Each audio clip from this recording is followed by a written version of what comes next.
오늘 우리에게 주신 하나님의 말씀은 로마서 12장 6절에서 8절까지의 말씀입니다. 로마서 12장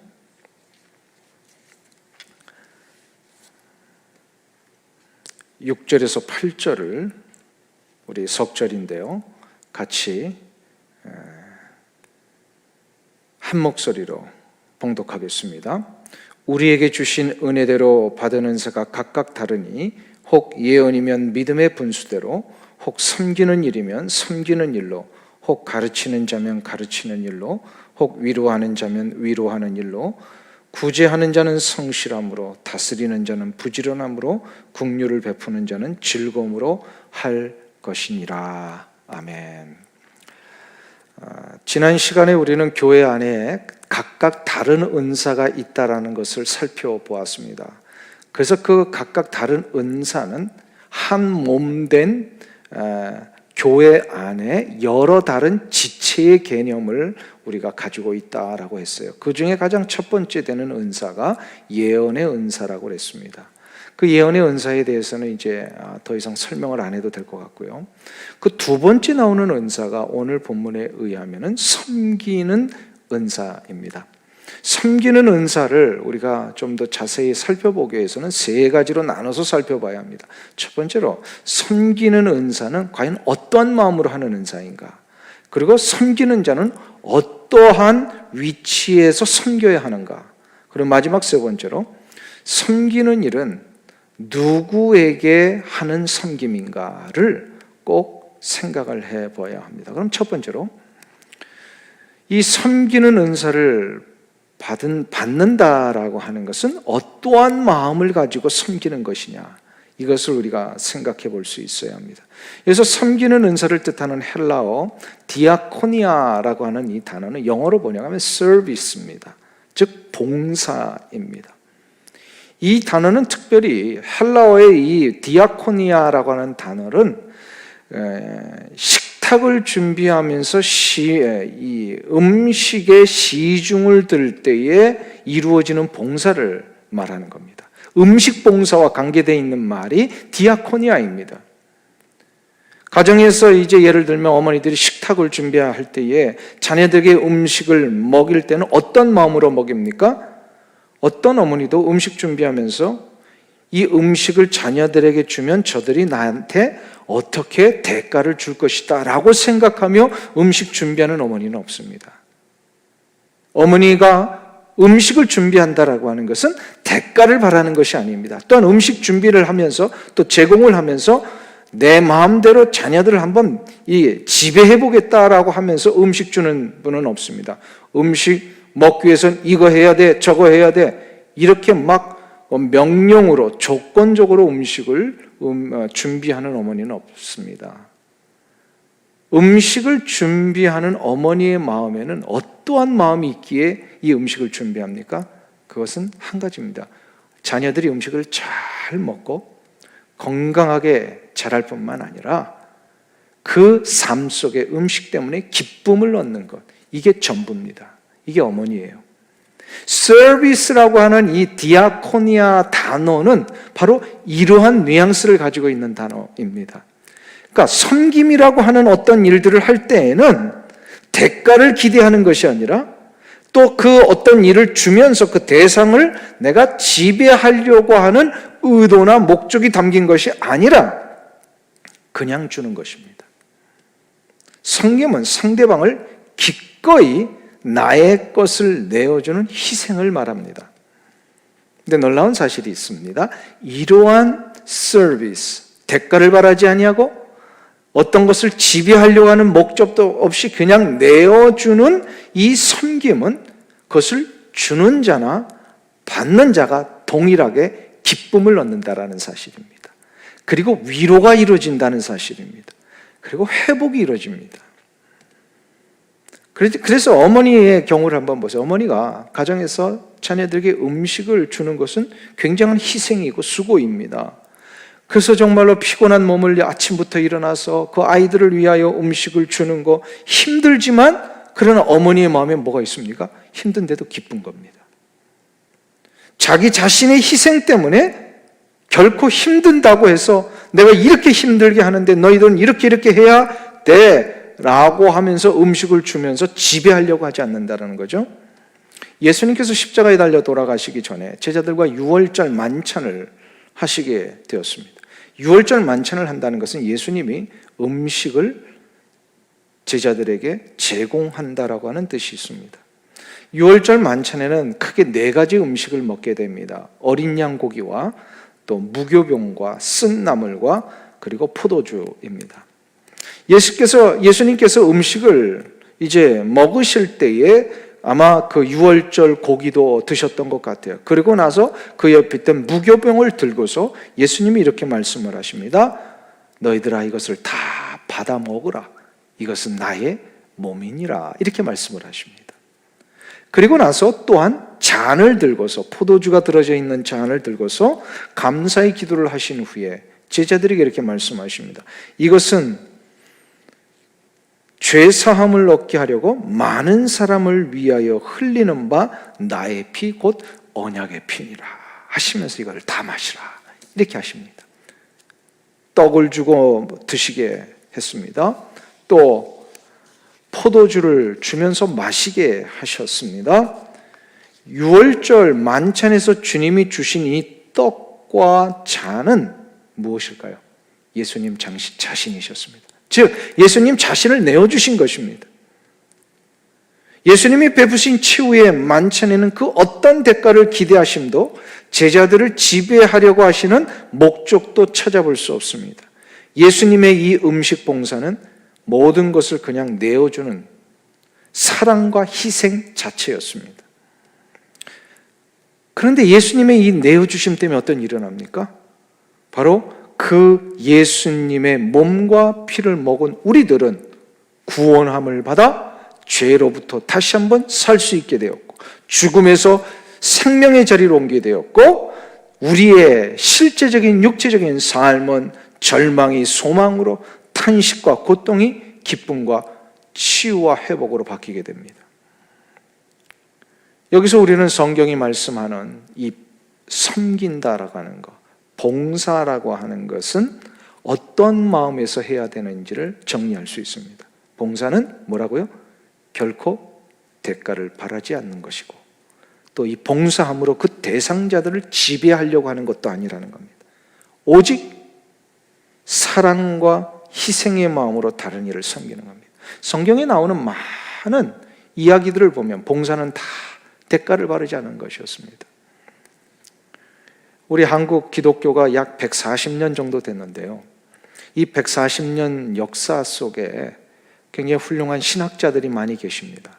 그런데 그 많은 신학자 중에서도 성경을 창세기부터 요한계시록까지 이렇게 전권을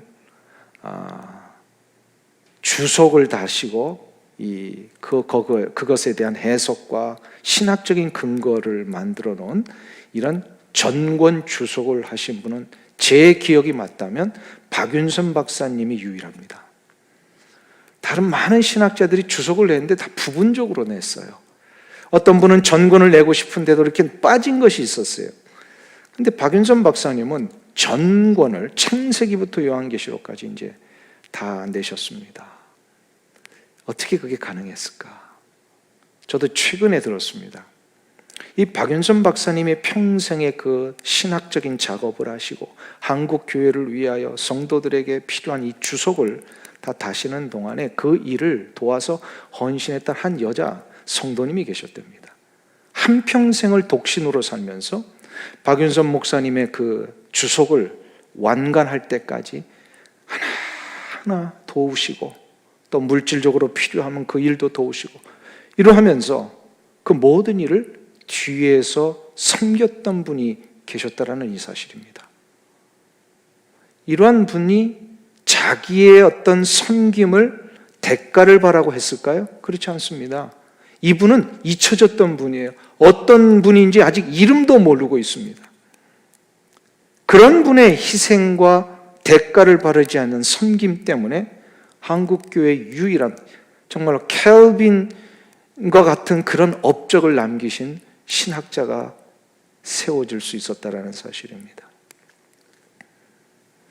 19세기의 위대한 부흥사 무디 목사님의 주변에는 이러한 섬김의 은사를 가진 많은 사람들이 있었답니다. 그렇기 때문에 항상 집회에 참여할 때마다 그 집회를 위하여 찬양 사역을 돕는 그런 찬양 사역자도 있었고요. 또 무디 목사님은 굉장히 그 학문이 일천하신 분이잖아요. 국민학교도 못 나왔어요. 그렇기 때문에 그가 하는 모든 설교라고 하는 것은 굉장히 학적으로는 정말로 연약하기 그지없었습니다. 그러나 그런 모든 설교가 하나님의 거룩하신 말씀이 되게끔 할 수 있도록 돕는 뒤에서 많은 헌신자들이 있었다는 사실입니다. 그 중에 한 분이 바로 예수원을 설립하신 대천덕 원장님의 아버지, 중국 선교사이셨죠. 토레이 박사님이 바로 이 무디 목사님의 설교를 위하여 계속해서 신학적인 작업도 도와주고 말씀의 어떤 일들을 잘 할 수 있도록 주석도 모아주고 이러면서 여러 가지 많은 일들을 도와주셨다는 사실입니다. 사도 바울도 로마서 16장에 보면 자신의 사역을 도와줬던 수많은 사람들의 이름을 기록하고 있습니다. 사도 바울이 눈이 어두웠을 때, 성경을 기록할 수 없을 정도로 몸이 연약했을 때에 사도 바울의 성경의 그 구술을 받아서 필기했던 성도도 있었고요. 그 두루마리 성경을 초대교회 서슬이 시퍼란 그 죽음의 위협 앞에서도 수많은 교회들에게 이 서신서를 전달한 심부름을 하는 여자 집사님들도 있었고, 수많은 이들이 뒤에서 보이지 않게 대가를 바르지 아니하고 섬기는 일을 했기 때문에 사도 바울의 놀라운 복음의 역사가 있었습니다. 모세에게는 아론과 훌 같은 섬기는 자가 있었고, 우리 교회는 올해로 42년을 맞이하고 있습니다만 이 42년의 긴 시간을 지내올 수 있었던 것은 하나님 앞에서 이 교회를 위해 섬기는 분들이 있었기 때문이라고 저는 믿습니다. 이 모든 섬기는 자들의 모습에는 한 가지 공통점이 있습니다. 결코 대가를 바라지 않는다는 겁니다. 그리고 자신이 하는 그 섬김을 가지고 그 대상을 지배하려고 하지 않는다는 것입니다. 오직 섬김은 사랑과 희생으로 그냥 조건 없이 내어주는 것입니다. 이게 바로 성경에서 말하는 봉사의 진정한 의미입니다. 그러면 사도 바울은 왜 이 봉사, 섬김을 은사라고 했을까요? 왜 은사라고 했을까요? 은사란 무슨 뜻이죠? 하나님이 주시는 특별한 선물이라는 뜻입니다. 사도 바울은 이러한 봉사가 하나님이 주시는 특별한 은사라고 했을 때는 바로 섬기며 봉사할 때에 가져야 할 이 사랑과 희생의 마음, 이건 결코 자기 자신에게 시작될 수 없었다라는 겁니다. 이 마음은 하나님이 부여해 주셔야만 목적도 없이 대가를 바라지 아니하고 그냥 일방적으로 나의 것을 나눠줄 수 있는 진정한 섬김이 시작될 수 있더라는 거예요. 그래서 은사라는 거예요. 하나님이 우리에게 부여주셔야만, 이 마음이 내 마음속에 있어야만 내가 이 섬기는 섬김으로 어떤 대가를 바라지 아니하고 오히려 그것 때문에 그 사람들을 막 지배하려고 하지 아니하고 하나님이 주신 귀한 마음으로 무조건적으로 섬길 수 있게 되는 것. 이게 그래서 바로 봉사가 은사라고 하는 뜻입니다. 자, 그럼 두 번째로 이 봉사에 대한 이야기를 안 할 때 생각해 볼 것이 있습니다. 봉사를 하는 자, 섬기는 자는 어떠한 자세, 그러니까 어떠한 그 위치에서 이것을 해야 하는 것일까요? 어떠한 위치에서? 섬김을 뜻하는 헬라어가 바로 디아코니아라고 했는데, 이 디아코니아라고 하는 단어는 종이나 하인을 뜻하는 디아코노스라고 하는 헬라어에서 파생이 됐습니다. 헬라어에서는 종이나 하인을 뜻하는 단어가 두 가지가 있습니다. 바로 디아코노스가 있고 둘로스가 있습니다. 둘로스라고 하는 것은 이런 겁니다. 주인과 종의 관계가 아주 분명히 정해져 있을 때에 사용하는 단어가 이 둘로스라고 한답니다. 그때의 종은 이건 변경할 수 없고 무조건적으로 주인을 섬겨야 되는 자, 바로 종을 이야기할 때 둘로스라고 하는 단어를 씁니다.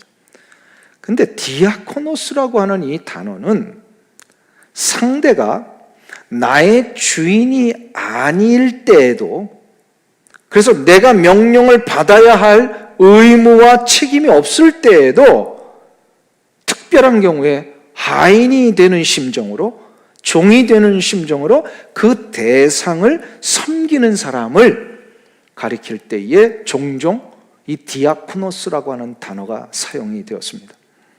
요한복음 2장에 보면 예수님께서 가나 혼인잔치에 초대되셔서 공성회의 그 첫 번째 기적인 물로 포도주를 만드시는 이 기적을 베푸신 적이 있습니다. 이 혼인잔치가 절정에 다다랐을 때에 포도주가 떨어지자 예수님에게 어머니 마리아가 부탁을 하십니다. 이 문제를 좀 해결해 달라. 이때 예수님께서 그 잔치집에 있는 하인들을 불러다가 명령을 하십니다. 물을 떠다가 항아리 아구까지 채우라. 그리고 그 물을 잔치에 있는 손님들에게 갖다 주라 했습니다. 여기서 나오는 하인들의 자세를 한번 보세요. 예수님의 이 명령에 하인들이 어떠한 토도 달지 않았습니다. 여기서의 하인들은 예수님의 하인이 아닙니다. 이들은 예수님의 말을 듣지 않아도 하등 상관이 없는 자들입니다. 예수님이 지시하신 내용 자체가 어느 누구가 들어봐도 이해할 수 없고 이거는 순종할 수 없는 명령이었습니다. 그런데 하인들은 예수님의 지시에 주인을 섬기는 심정으로 순종을 합니다. 예수님의 명령에 하인들은 주인을 섬기는 심정으로 순종을 했다는 겁니다. 이게 바로 디아코노스라고 하는 단어입니다. 그때 사용되는 하인들이 바로 디아코노스입니다. 들로스라고 하는 것은 의무적으로 내가 주인 앞에 종이기 때문에 하기 싫어도 해야 되는 위치에 있는 자, 그것이 바로 들로스라면, 디아코노스라고 하는 것은 비록 나는 종은 아니지만, 내가 저 사람 앞에 하인으로서의 위치는 아니지만, 내가 하인이 될 하등의 이유도 없지만 그냥 자발적으로 하인과 같은 그러한 위치로 낮아지면서 상대방을 섬기는 것, 이것이 바로 디아코노스라는 겁니다. 여기서 우리는 봉사하는 자, 섬기는 자가 어떠한 위치에서 해야 하는지를 정리해 볼 수 있습니다. 봉사는 내가 책임이나 의무를 져야 할 필요가 없을 때에도 상대방을 위하여 보살피고 돕는 자로서 기꺼이 나아가는 것, 이게 진정한 봉사입니다. 이게 봉사예요. 이것은 세상에서는 결코 볼 수 없는 자세입니다. 당시 로마 제국하에서는 대부분의 노예들이 전쟁 포로들이었습니다. 이들은 더 이상 목숨이 붙어 있는 것이 의미가 없을 정도로 잡혀간 곳에 자신들의 목숨을 내어놓고 그냥 무조건적으로 복종해야 되는 자들이었습니다. 그래서 저들에게 절대 복종을 하는데, 이런 상황의 종들은 어떤 것입니까? 주인에 대해 존경이나 사랑의 마음이 없습니다. 오히려 뭐가 분노가 있죠. 억울하죠. 지금 우리 시대에 그런 일들도 많이죠. 막 억울해서 분노해서 견딜 수 없는데, 그러나 로마 시대에는 그것을 분출할 수가 없습니다. 분출하면 무조건 죽이니까.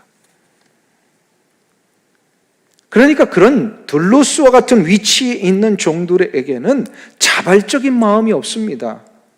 희생이라고 하는 것이 없습니다. 이거는 그냥 내가 무조건적으로 해야 되는 일이었어요. 이것이 바로 초대교회 안에서 교회 바깥에 있는 세상 사람들이 알고 있는 그런 종의 위치입니다. 근데 로마 교회에 있는 성도들에게 사도 바울이 지금 세상의 그런 주종 관계를 떠나서서 이 세상의 주종 관계로서는 도저히 이해할 수 없는 새로운 관계가 있다라고 가르쳐 주는 것입니다. 바로 책임이나 의무를 져야 할 필요가 없는 그런 상대를, 그러한 대상을 보살피고 돌보는 자가 되어야 한다라는 것입니다. 이게 바로 섬기는 자가 되는 것입니다. 오늘 본문의 7절에 보면 섬기는 일이면 섬기는 일로, 이게 바로 그 뜻이. 이것은 아까도 말씀드렸는데 이게 결코 우리의 내적인 능력으로 되지 않습니다. 인간이 결심한다고 되는 문제가 아닙니다. 이건 하나님이 내 마음속에 이 마음을 부어 주셔야만 됩니다. 이러한 자세가 실은 로마 제국하에서 초대교회들로부터 계속해서 퍼져나가기를 시작을 했습니다. 당시의 초대교회 안에는 주인과 종이 한자리에 모여서 예배를 드리는 경우도 있었습니다. 더 이상 예배당 안에서는 주인과 종의 관계가 아니라 그리스도와 한 형제로 모이기를 시작을 했습니다. 그래서 성경에 보면 주인을 배반하고 도망친 노예를 향하여서 용서하고 받아주는 일까지 일어나죠. 빌레몬서에 보면 사도 바울이 빌레몬에게 자기 후에 휘하에 있었던 종 오네시모가 도망쳤다가 잡혔을 때에 그를 용서하고 받아들여 줄 것을 요청을 합니다. 더 이상 종으로 대하지 말고 사랑 안에서 형제로 대해주라. 이런 표현까지 합니다. 사도 바울 빌레몬서에서. 어떻게 이게 가능했을까요? 저는 그 빌레몬이 사도 바울의 요청 앞에 순종했을 것이라고 저는 봅니다. 어떻게 이게 가능했을까요? 주인인 내가 종이었던 저 오네시모가 도망쳐 이제 저는 죽어야 마땅하고 교수형입니다. 십자가에 달려 십자가에서 교수형 당하는 거예요. 그런데 이런 그 오네시모를 어떻게 형제로 받아들일 수 있었을까? 이게 어떻게 가능할까요? 하나님이 이 마음을 부어 주셨기 때문입니다. 그래서 섬기는 것은 은사이어야 합니다. 은사입니다. 야고보 사도는 참된 경건은 고아와 과부를 환난 중에 돌보는 것이라 했습니다. 고아와 과부를 돌보는 것은 교회 안에서뿐만 아니라 교회 바깥에서도 이루어져야 하는 일임을 알고 있습니다. 그래서 있는 자가 없는 자를 향하여 동정하듯이 자선을 베풀듯이 하는 게 섬김이 아닙니다. 고아와 과부를 돌본다라고 하는 것은 저들을 내가 책임지지 않아도 되는데, 저들의 어려움을 내가 모른 채 해도 되는 사람이지만, 그러나 그리스도 안에서 저들이 하나님의 한 형제임을 우리가 안다면 내가 종의 위치에서 주인을 섬기듯이 저들을 섬기는 것, 이게 고아와 과부를 돌보는 겁니다. 내가 있는 주머니 속에 있는 몇 푼 이렇게 다 던져주는 게 아니란 말이에요. 고아와 과부를 돌본다라고 하는 것은 이 디아코노스의 위치에서 저들을 하나님이 주신 형제로 여기며 극진하게 섬기는 것을 얘기를 합니다. 전라북도 김제에 가면 한국 초대교회 유명한 교회가 하나 있습니다. 금산교회라고 있습니다. 선교사님이 세우신 아주 오래된 교회인데요, 이 교회를 설립하신 분이 선교사님과 함께 같이 도와주셨던 조덕삼 장로님이라는 분이십니다. 그리고 이 교회에 담임 목사님으로 계셨던 분이 바로 이자익 목사님이십니다. 근데 이자익 목사님은 이 조덕삼 장로님의 실은 집안의 머슴이었습니다. 신분제도가 폐지되고 교회 안에서 주인과 하인이 함께 예배 드리던 그런 시절에 신앙의 열심과 헌신이 특출했던 이 머슴 이자익은 이제 성도들에게 이 신앙적인 그런 인정을 받기 시작하면서 장로 선출 때에 장로로 선출이 됐는데, 실은 주인이었던 이 조덕삼은 장로 선출에서 떨어지고 맙니다. 이때 여러분들 같으면 어떤 마음이 드시면 자존심 상하지 않겠어요? 요즘 같으면 에이 교회가 여기뿐이냐 하면서 뭐 다른 교회 가는 사람들도 많더라고요. 근데 이 조덕삼이라는 분은 그 자리에서 성도들 앞에 이런 이야기를 했답니다. 우리 금산교회 교인들은 참으로 훌륭한 일을 해냈습니다. 저희 집에서 일하고 있는 이자익 영수는 저보다 신앙의 열의가 대단합니다. 나는 하나님의 뜻을 겸허히 받아들여 이자익 장로를 잘 받들고 더욱 교회를 잘 섬기겠습니다 하면서 그 모든 어색하고 모두가 다 당혹스러워하는 상황을 한순간에 다 정리했다고 합니다.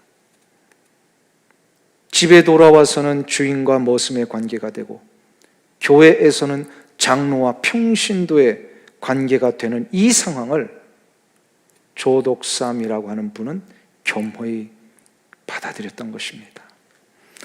나중에 이 조독삼이라는 분이 장로로 선출된 후에는 이 이자익 장로님을 평양신학교로 보내서 공부할 수 있도록 전적인 후원을 합니다. 최종적으로 다 공부 마칠 때까지.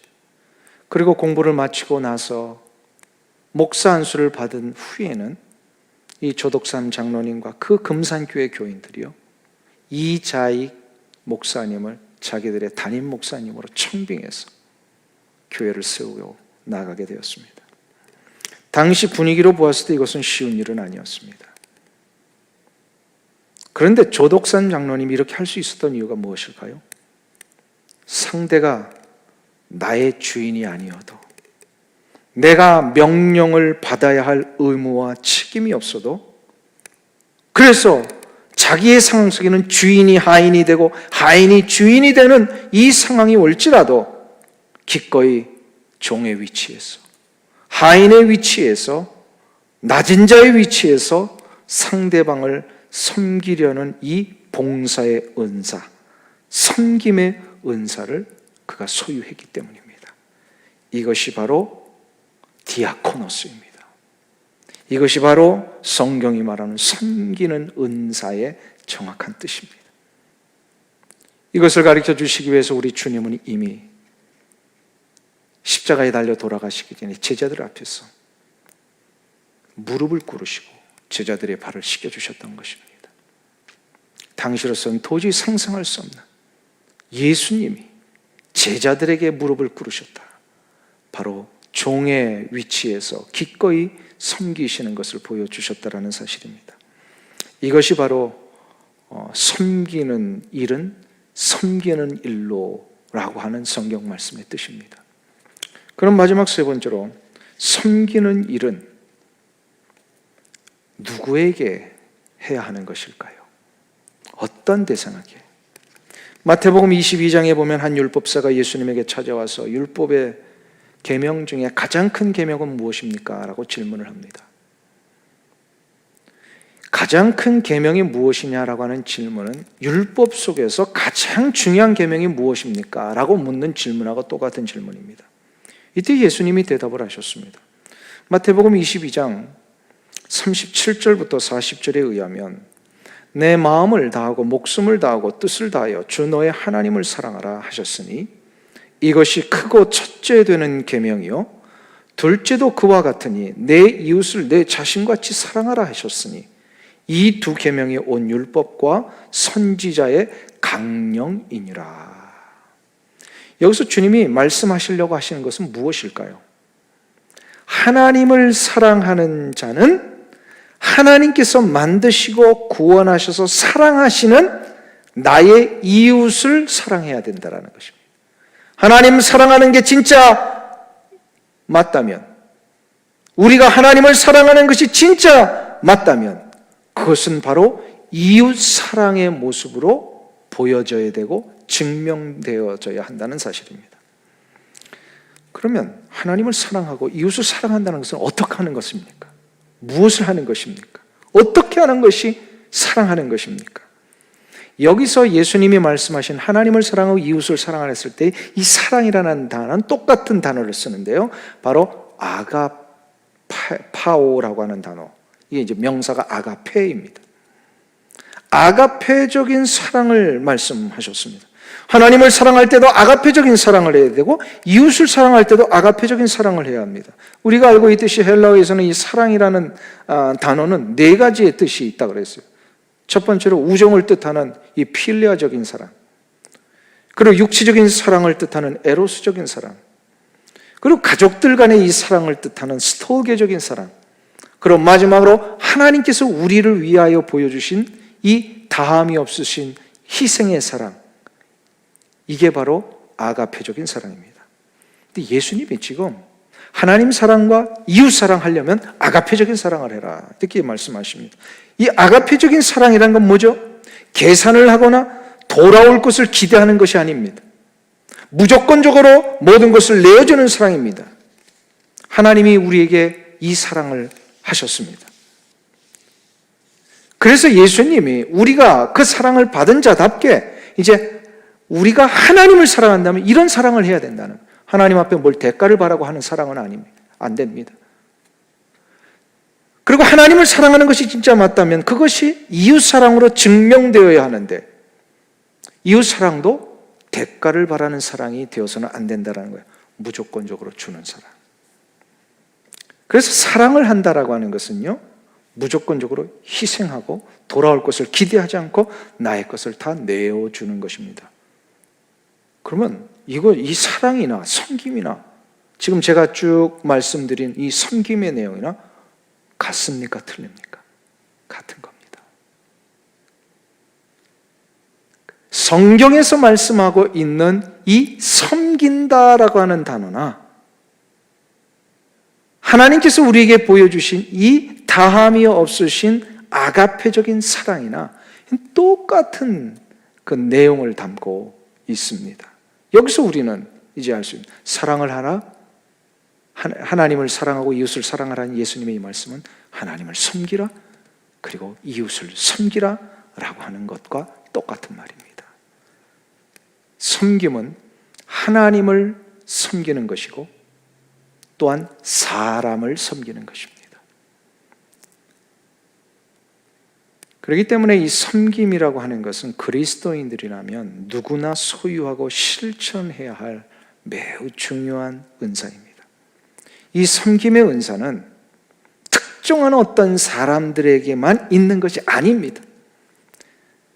지난 시간에 제가 살펴보았을 대로 이 예언의 은사는 어떤 특정한 사람에게만 주어지는 것이 아니라 하나님의 백성들이라면 다 귀를 열어서 영적인 눈을 떠서 하나님의 음성을 듣고 마음에 묵상하는 이 일을 다른 이들에게 내가 깨달은 이 말씀을 전하고 깨우쳐 주는 것, 이것이 바로 예언의 은사라고 그랬습니다. 이 예언의 은사는 그래서요, 누구나 다 받아야 되는 은사예요. 마찬가지로 섬김의 은사도 누구나 다 받아야 됩니다. 섬김의 은사란 하나님의 사랑과 구원을 경험한 자라면 반드시 그 사랑 때문에 나도 감격하여 하나님을 사랑할 수밖에 없고 그 사랑을 나의 이웃을 사랑함으로 증명할 수밖에 없다고 그랬습니다. 그러니까 하나님의 구원을 경험한 자라면 반드시 누구나 다 하나님 섬겨야 되고요. 하나님을 진정으로 섬기는 자는 그 하나님께서 사랑하시는 나의 이웃들을 내가 섬길 수 있어야 합니다. 그래서 봉사의 은사, 섬김의 은사는 특별히 그 은사를 받은 자만이 하는 것이 아니라 모든 성도가 교회 안팎에서 내게 주어진 이웃들을 섬기며 사랑하고 희생하는 일로 나아가는 것, 이게 바로 섬기는 은사입니다. 사도 바울은 고린도 교회 성도들에게 이렇게 얘기합니다. 고린도서 12장 31절에서 너희는 더욱 큰 은사를 삼아라. 왜요? 12장에서 계속해서 성령의 은사에 대한 이야기가 나옵니다. 그런데 고린도 교회 문제가 뭐냐면 내 은사가 더 좋다, 너의 은사는 좀 이상하다 막 이러면서 막 은사 가지고 싸웠습니다. 방언 받은 자는 방언 못 받은 자 가지고 막 비난했습니다. 어떤 사람들은 막 우쭐대면서 이 은사를 막 자랑을 했습니다. 그래서 사도 바울이 하도 어이가 없어가지고 그런 문제가 다 은사가 뭔지를 제대로 모르고 하는 그런 어떤 어리석은 지심을 깨우쳐 주다가 그러면서 12장 31절 마지막에 너희들은 이런 은사보다 더 큰 은사를 사모하라. 더 큰 은사가 뭐죠? 그 13장 1절부터 시작된 사랑의 은사입니다. 바로 사랑을 얘기를 하는, 여기서 이 사랑은, 사도 바울도 이 사랑은 아가페라고 하는 단어를 씁니다. 하나님의 다음 없으신 그 아가페적인 사랑을 너희들이 진짜 받아서 구원받았다면 그 사랑을 본받아서 하나님을 사랑할 것뿐만 아니라 내 가정과 내 공동체의 성도들과 이 공동체 바깥에 있는 하나님을 알지 못하는 이웃까지도 아가페적인 사랑으로 저들을 사랑해야 된다라고 이야기를 합니다. 아까 말씀드렸죠. 사랑은 곧 섬김이라고 그랬습니다. 그래서 고린도전서 13장이 사랑장이 나오는 이유가 여기에 있습니다. 사랑하는 성도님 여러분, 그래서 우리 모두는 하나님의 사랑으로 구원을 받았다면 이제 이 모든 섬김의 은사를 내가 받은 것입니다. 그래서 이 섬기기 위하여 하나님을 먼저 섬기고 이웃을 섬기는 일로 나아가시는, 그리하여 아름답고 복된 이 섬김의 은사를 여러분도 소유하고 또 모두가 소유하며 나가시기를 주의 이름으로 축원합니다. 우리 299장 찬송 같이 부르시면서 하나님 앞에 기도하는 시간 갖겠습니다.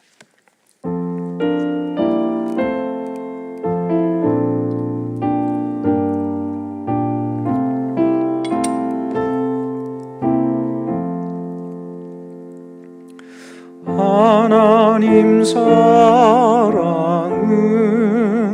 온전한 참사랑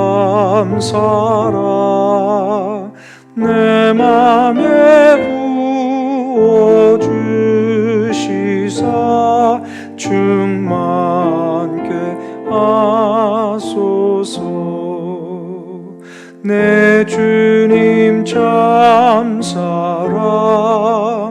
햇빛과 같으니 그 사랑 내게 비추사 뜨겁게 하소서. 그 사랑 앞에는 풍파도 그치며 어두운 밤도 와나니 그 힘이 크도다. 하나님 사랑은 온전한 참사랑 내 맘과 영에 채우사 새 힘을 주소서. 아멘. 이 시간 오늘은 한번 합심해서 기도하는 시간을 좀 갖기를 원합니다. 오늘 말씀을 생각하면서 과연 교회 안에 나는 섬기는 자였는가? 혹시나 내가 봉사하고 누군가를 섬기는 그 일에 있어서 대가를 바라려고 돌아오는 칭찬과 알아주는 일을 기대했던 것은 아닌가를 돌아보면서 성경이 말하는 섬김은 그것이 아니라는 것을 오늘 다시 한번 정리하기를 원합니다. 혹시나 내가 무엇인가 남에게 베풀고 그 누군가 연약한 자를 섬기는 그 일로 인하여서 그를 내가 원하는 대로 지배하려고 했던 것은 아닌가?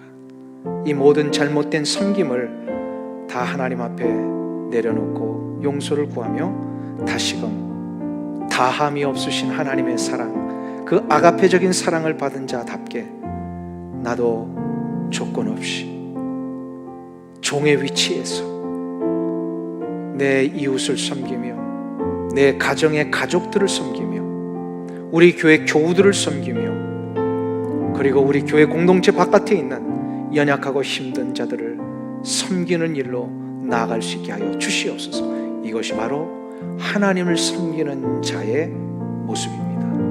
하나님 앞에 이 기도의 제목을 가지고 잘못된 나의 섬김을 회개하고 하나님이 원하시는 섬김의 자리로 나아가겠습니다. 함께 합심하여 기도하겠습니다.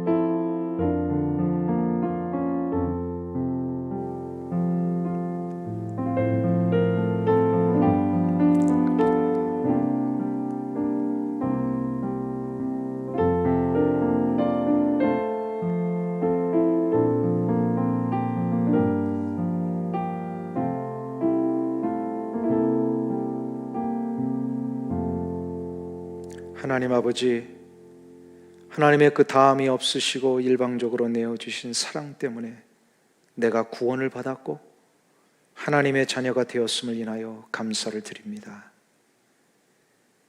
이제 나도 대가를 기대하지 않고 나에게 돌아올 칭찬과 알아줌을 기대하지 않고 내가 주는 섬김 때문에 그 누군가를 지배하려고 하지 아니하고 오직 아가페적인 사랑으로 나의 이웃을 사랑할 수 있게 하여 주시옵소서.